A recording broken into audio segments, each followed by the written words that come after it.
Katunayan na siya nga po ang may ibig na ang lahat ay maligtas.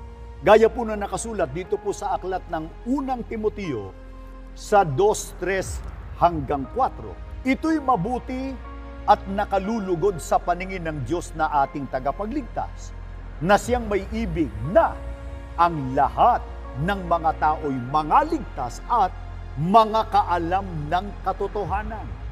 Maliwanag po ang sinasabi ng Biblia na ibig o nais ng Panginoon Diyos na ang lahat ng tao ay maligtas. Yun ang nakalulugod sa Kanya.